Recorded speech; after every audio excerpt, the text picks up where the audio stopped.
In 2019, we decided to change our approach to charitable fundraising and to move away from supporting one charity of the year to be able to work with a number of different community organisations under a single charitable theme. The aim of our change in approach was to maximise the impact of our charitable fundraising and to increase and broaden the range of charities and community groups we can work with. Now, according to the Charity Commission, approximately 90% of all charitable giving in the UK goes to 7% of the largest charities, with smaller charities only receiving 3% of charitable giving. We recognise the critical role these smaller groups play in our cities and the huge difference they can make on the daily lives of people in their local communities, often with relatively small sums. Our move to supporting a charitable theme has enabled us to get to know and support more of these grassroots community projects whose great work is often hidden and who might otherwise struggle to access funding.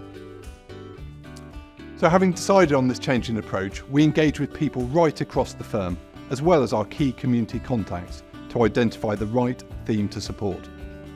And one issue kept coming up in all our discussions, and that was the impact on young people who were not able to access healthy food.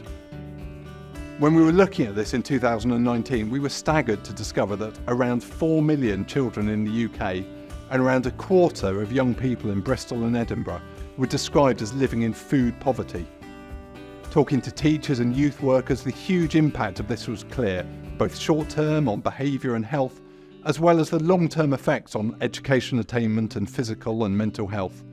And thinking about it, it was difficult to imagine how we could make meaningful progress on social mobility without first tackling food justice. So we decided to focus our charitable giving on the theme of No Child Goes Hungry. Little did we realise when we launched this in January 2020 how relevant and high profile this issue would become when a few months later the UK went into lockdown.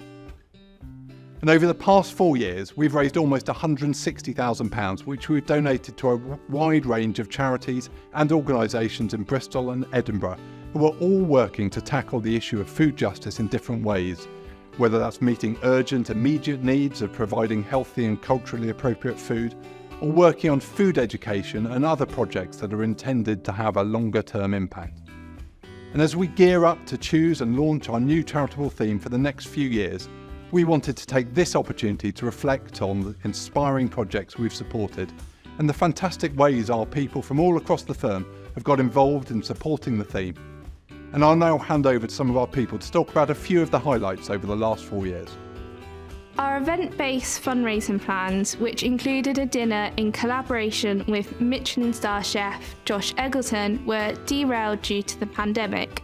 And so we had to put our thinking caps on and come up with innovative ways of raising funds whilst all working remotely.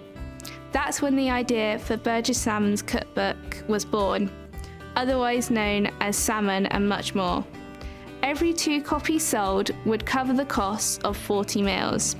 And we're incredibly grateful for the support of our people, clients and communities who together purchased 450 copies, supporting the provision of 9,000 meals.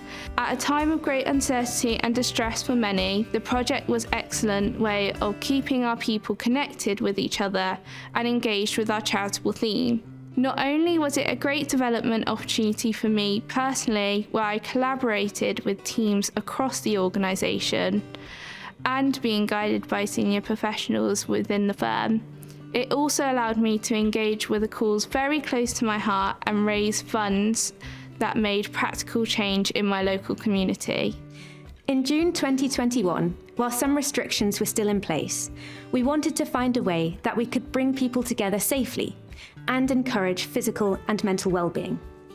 So we decided to undertake our own dreamlike version of a Bristol to Edinburgh and back challenge. Teams across the firm donned their sporting gear and collectively covered the 712-mile distance by running, walking, cycling, swimming, and even paddleboarding.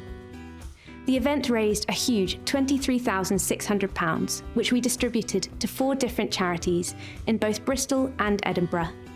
Our charity Christmas events have always been a highlight of the firm's social calendar and central for our fundraising activity. As restrictions started to ease, we were able to organise a hybrid The Masked Singer competition, featuring performers from across the firm and raising £5,000 on the night. However, this was just a warm-up and a flavour of what was to come, as we put on the performance of a lifetime with our Burgess Salmon's Got Talent show, hosted at the Bristol Beacon in 2023. We're amongst the very first people to perform on Bristol's new iconic venue, with our colleagues braving the stage to treat a sold-out audience of 300 people, with over 100 more watching the live stream, to a series of exceptional music, singing, dancing and stand-up comedy acts. Through ticket sales, auctions and donations, we raised over £23,000 for our charitable theme. I feel proud to work for a firm and be part of an incredible team that go above and beyond to host these fantastic, fun and often quite stressful events, whilst always focusing on our charitable aims. Thank you, Chantal. There are far too many people to mention individually, but we do want to say a huge thank you to everyone who has helped organise or taken part in our various events, and to everyone who has donated and supported us over the last 4 years. Alongside the fundraising, we have really enjoyed getting to know more about the variety of organisations who are working in different ways to tackle food justice, and looking at ways we can support them with volunteering, in-kind support and pro bono advice, as well as financial support. Again, there are too many organisations to name, but it has been really interesting to work on some innovative projects looking at different ways to tackle the issue of food justice. One great example of this is the Bristol Local Food Fund. We were approached about the idea of creating a fund that would be allocated to people and communities that are most in need, and where all funding decisions are made by a group of local people with lived experience of food insecurity. This approach to giving grants is known as participatory grant making and aims to be much more inclusive and accessible. We are really pleased to see that, having provided an initial donation of £10,000 to kickstart the fund, it was able to raise and award £60,000 to 18 different community food projects. It is now aiming to raise £150,000 every year until everyone in Bristol can access good, affordable food. Over the last couple of years, we have built up a really good relationship with Heart of BS13, a charitable organisation working in the community to ease access to fresh produce and whole foods and promote knowledge around nutrition and cooking. We initially got to know the charity by working with them on a pro bono basis to facilitate the acquisition of their farm site. Since then, we have invested around 700 volunteering hours on site, getting involved in horticulture, tree planting, and establishing wildlife habitats to promote biodiversity, as well as supporting the sale of their ready meals and flowers to our people. It has been a real privilege for us to get to know such a diverse range of groups and to see the difference they are making in their local communities. And I'll leave you to find out more about what our support has meant to some of them. Burgess Salmon have been really brilliant at bringing in more volunteers and wanting to listen to what we need as an organisation to address these serious issues of inequality. We have also been offered opportunities to do pop-up flower markets down in town at the main office. And Burgess Salmon have been just really keen to understand what we're doing and address any issues, whether it be pro bono, legal stuff, or helping to develop and get our products out to market.